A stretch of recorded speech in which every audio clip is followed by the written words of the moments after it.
जय हिंद दोस्तों, स्वागत है आप सबका एक बार फिर से। आज के टॉप डिफेंस हेडलाइंस है। आकाश एयर डिफेंस सिस्टम ने दिखाई अपनी क्षमता, मार गिराए एक साथ 4 टारगेट। बीएसएफ अब घुसपैठ और तस्करी पर नकेल रखने के लिए सीमा पर मरीन बटालियन तैनात करेगी। बंगाल एरोस्पेस की फ्लाइंग वेज ने एक नरक के यान किलर ड्रोन तैयार किया जो कि 10 मिनट तक उड़ान भर सकता है और ये दुश्मन के ड्रोन्स को 320 किलोमीटर प्रति घंटे की स्पीड से खत्म कर सकता है। डीआरडीओ अब अपने आर्चर ड्रोन से Nag mark 2 anti tank guided missile का करेगा परीक्षण। टोनबो इमेजिंग ने अपना एक इन्फिनिटी फायर कंट्रोल साइट का अनावरण किया जो कि ग्रेनेड लॉन्चर और M2 मशीन गन के लिए है और ये किसी भी तरीके के ऑपरेशन के लिए अपने सेंसर और थर्मल इमेजर का इस्तेमाल करता है। दोस्तों, भारत ने आज अपनी सैन्य तकनीक दुनिया के सामने दिखाई और देश में निर्मित आकाश एयर डिफेंस सिस्टम से एक सिंगल फायरिंग शूटिंग में 4 अनमैन्ड टारगेट्स को खत्म कर दिया। और भारत अपने आकाश मिसाइल सिस्टम को अपने मित्र देशों को भी निर्यात करना चाहता है और अर्मीनिया संभावित इसका ग्राहक भी बन सकता है। बता दें कि सिंगल फायरिंग यूनिट का इस्तेमाल करके कमांड गाइडेंस के द्वारा 25 किलोमीटर की दूरी पर एक साथ 4 हवाई लक्ष्यों को इस टेस्ट के दौरान भेदा गया। और आप समझ सकते हैं दोस्तों, आकाश एयर डिफेंस सिस्टम कितना ज्यादा घातक होने वाला है। चलिए बढ़ते हैं नेक्स्ट अपडेट की तरफ। दोस्तों, भारतीय वायुसेना ने हाल ही में वायु स्टेशन श्रीलंका में आयोजित एक अभ्यास अस्त्र शक्ति 2023 के दौरान इन हाउस डिजाइन और विकसित समर एयर डिफेंस मिसाइल प्रणाली का सफल फायरिंग परीक्षण किया है। एयर डिफेंस सिस्टम समर को इंडियन एयरफोर्स के रखरखाव कमान के तहत एक यूनिट के द्वारा विकसित किया गया है। समर ने पहली बार अभ्यास में भाग लिया और कई तरीके के फायरिंग उद्देश्यों को सफलतापूर्वक हासिल किया। और इस प्रणाली की जो स्पीड है यानी कि गति है वो 2 से 2.5 मैक तक है और ये कई तरीके के हवाई खतरों का सामना कर सकती है। समर प्रणाली में एक ट्विन टरट लॉन्च प्लेटफॉर्म है जिससे कि खतरे के सिनेरियो के आधार पर सिंगल और सॉल्वो मोड में 2 मिसाइलों को लॉन्च करने में सक्षम है। बढ़ते नेक्स्ट अपडेट की तरफ। दोस्तों, तेजस मार्क 2 प्रोग्राम को एक बड़ा झटका लगा है और इस प्रोग्राम में अब और देरी लग सकती है। दरअसल दोस्तों, तेजस मार्क 2 का जो पहला रोल आउट होना था वो दिसंबर 2023 में होना था, लेकिन अब ये 2027 में हो पाएगा। जिसका कारण ये है कि इसके लिए जो फंडिंग है उसमें देरी हो रही है और इसके अलावा जो मुख्य ध्यान रखा गया है इस बार वो है कि इसके जो अधिकतर जो कंपोनेंट्स हैं वो देश में ही बने होने चाहिए। जहां इसकी पहली फ्लाइट 2024 में होनी थी वो अब खिसक कर 2028 तक पहुंच गई है और इसका उत्पादन अब 2030 में हो सकता है। ये एक बड़ी देरी है दोस्तों। दरअसल मैंने कहा ना कि प्रोग्राम में अब जो बदलाव किया गया वो ये है कि अब इसमें जो पहले 65% का टारगेट रखा गया था स्वदेशी कंपोनेंट्स का, उसे बढ़ाकर 80% कर दिया गया है। ये भी एक कारण है देरी का, ताकि भारत इसके अधिकतर कंपोनेंट्स को देश के अंदर निर्मित कर सके और हमें इंपोर्ट की आवश्यकता ना पड़े।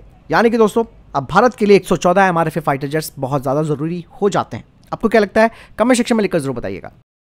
चलिए बढ़ते हैं नेक्स्ट अपडेट की तरफ। दोस्तों, डीआरडीओ की सेंटर फॉर एयरबॉर्न सिस्टम ने एक फॉर्मल प्रपोजल इंडियन एयरफोर्स के हेडक्वार्टर्स में भेजा है ताकि भारतीय वायुसेना की तरफ से एक एक्सेप्टेंस ऑफ नेसेसिटी मिल सके स्वदेशी रूप से तैयार किए गए इलेक्ट्रॉनिक वॉरफेयर स्वीट की, जिसे कि Su-30 एयरक्राफ्ट में लगाया जाना है।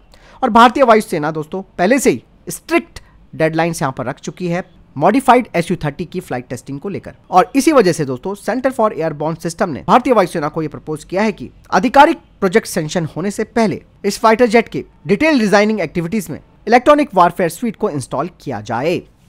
बढ़ते नेक्स्ट अपडेट की तरफ। भारतीय नौसेना ने उन प्राइवेट सेक्टर कंपनीज को तलाशना शुरू किया है जो कि साथ में मिलकर आर्टिफिशियल इंटेलिजेंस सॉल्यूशन प्रदान करे भारतीय नौसेना के स्मार्ट शिप ऑपरेशंस और automate critical aspect of ship operation के लिए, जो कि भारतीय नौसेना की सिचुएशनल अवेयरनेस को बढ़ा सके। इसके अलावा predictive collision avoidance, automated navigation and decision support, इसके अलावा आर्टिफिशियल इंटेलिजेंस ये रूट प्लानिंग करने में भी सक्षम होना चाहिए और प्रिडिक्टिव मेंटेनेंस में भी ये सहायता करे। साथ ही नेविगेशन को भी ऑप्टिमाइज करने में सक्षम होना चाहिए। चलिए बढ़ते नेक्स्ट अपडेट की तरफ। डीआरडीओ ने दोस्तों एक टेंडर जारी किया है 300 millimetre long range guided rocket programme के हार्डवेयर इंटीग्रेशन के लिए, जो कि इस प्रोग्राम को एक बड़ा सपोर्ट प्रदान करेगा। बता दें कि इसे 15 महीनों के अंदर तैयार किया जाना है। जो टेंडर डॉक्यूमेंट है उससे पता चला है कि इस प्रोजेक्ट में रॉकेट प्रपोजन सिस्टम, लॉन्चर ट्यूब और पॉड असेंबली शामिल है और जो भी कंपनी सेलेक्ट की जाएगी वो इस प्रोजेक्ट में बड़ी भूमिका निभाएगी, खास करके इसके इंटीग्रेशन और इसके क्रिटिकल हार्डवेयर कंपोनेंट्स की मेंटेनेंस के लिए, ताकि नया एडवांस मल्टीपल रॉकेट सिस्टम बनाया जा सके भारतीय सेना के लिए। दोस्तों, सीमा सुरक्षा बल यानी कि बीएसएफ ने एक बड़ा फैसला लिया है ताकि घुसपैठ और तस्करी पर नकेल रखी जा सके। आपको बता दें कि सुंदरबन जैसे जो संवेदनशील और चुनौतीपूर्ण भौगोलिक जो इलाके हैं उसमें बीएसएफ अब मरीन बटालियन और ड्रोन का इस्तेमाल करने की एक बड़ी योजना उन्होंने बनाई है ताकि अपराधियों पर नजर रखी जा सके और इन पर नकेल कसी जा सके। साथ ही साथ बीएसएफ के मरीन बटालियन में 1100 जवानों को भी भर्ती किया जाएगा। वहीं ड्रोन स्क्वाड्रन में 40 ड्रोन के साथ साथ सभी ज्योग्राफिकल कंडीशन में चलाए जा सकने वाले ऑल टेरेन व्हीकल का भी इस्तेमाल किया जाएगा। दरअसल दोस्तों, बांग्लादेश सीमा पर तस्करी और घुसपैठ काफी बढ़ रही है। इसके लिए बाकायदा एक ब्लूप्रिंट तैयार किया जा चुका है। वहीं दोस्तों, भारत बांग्लादेश सीमा पर बीएसएफ के जवानों पर बांग्लादेशी तस्करों ने भी हमला कर दिया, जिसके जवाब में जवानों ने अपनी आत्मरक्षा के लिए जवाबी कार्रवाई करी और 2 बांग्लादेशी तस्करों को ढेर कर दिया।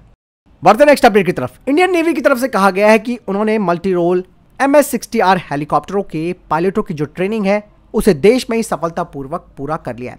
इससे पहले इस ट्रेनिंग के लिए पायलटों को अमेरिका भेजना पड़ता था, लेकिन अब देश में ही MS-60R हेलीकॉप्टर पर पायलटों की ट्रेनिंग पूरी कर ली गई है। ये ट्रेनिंग कोची में INS गरुड़ पर हुई। बाकायदा ट्रेनिंग पूरी करने वाले जो पायलट है उन्हें भी सर्टिफिकेट बांटे गए हैं। MS-60R हेलीकॉप्टर पर पायलट ट्रेनिंग का देश में ही होना ये आत्मनिर्भर भारत की दिशा में एक महत्वपूर्ण कदम माना जा सकता है। इस ट्रेनिंग में 2 महिला अफसर भी शामिल है।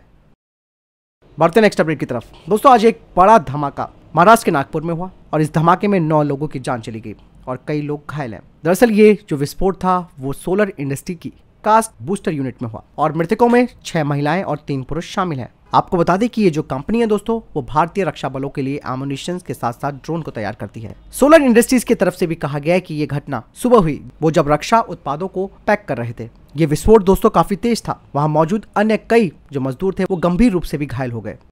चलिए बढ़ते नेक्स्ट अपडेट की तरफ। दोस्तों, फ्रांस की कंपनी मैरियो एडवांस गिम्बल उत्पादन के लिए हैदराबाद में इन्वेस्टमेंट करेगी। इस बारे में दोस्तों IT और उद्योग मंत्री डी श्रीधर बाबू ने कहा है। उन्होंने सोशल मीडिया X पर लिखा है, मैरियो और हैदराबाद स्थित HC रोबोटिक्स प्राइवेट लिमिटेड के बीच एक बड़ा सहयोग हो सकता है और इस साझेदारी का उद्देश्य मैरियो की टेक्नोलॉजी का लाभ उठाते हुए भारतीय सशस्त्र बलों के लिए उन्नत गिम्बल्स का उत्पादन स्थापित करना है। दोस्तों, मैं आपको बता दूं कि ईस्टेक 2023 के दौरान मैंने HC रोबोटिक्स के द्वारा बनाए गए जो उत्पाद है यानी कि प्रोडक्ट्स हैं उनके बारे में आपके लिए जानकारी इकट्ठा की थी। आप जान सकते हैं कि HC रोबोटिक्स क्या तैयार करती है। ये कैमरा का कैपेबिलिटी क्या है ना, 10 किलोमीटर से 20 किलोमीटर तक हम वो कोई भी पर्सन मतलब बॉर्डर सिक्योरिटी सर्वेलेंस में ये कैमरा ज़्यादा यूज़ करता है और ड्रोन्स को ऐसा लगा के सो कंटिन्यूसली अगर कोई पर्सन ऐसा मूव होने तो उनको ट्रैक करके वो अगर अंदर जाने तो कोई भी घर पे जाने तो अगर फिर 10-15 मिनट के बाद फिर वापस आने तो उनको ट्रैक करके भी सेम पर्सन सो उनको एक यूनिक नंबर देता है। ये यूनिक नंबर वो अगर बाहर आने तो ये यूनिक नंबर कंटिन्यू होता है, ये पर्सन अंदर गया ऐसा वैसा बोल के। So like this are the capabilities we have. So इसमें लेजर रेंज फाइंडर भी है। लेजर रेंज फाइंडर नो अगर इधर से 10 किलोमीटर में कोई भी अगर अलर्ट देना है सो इस कैमरा से ऐसा ड्रोन के साथ इंसर्ट करके इधर से एक पॉइंटर रहता है 10 किलोमीटर तक वो एक लाइट की वजह से टार्च लाइट ऐसा जाता है ना, सो कोई भी पर्सन के ऊपर जाए तो थोड़ा अलर्ट हो जाता है, कोई हमको देख रहे हैं, सो ऐसा करना है।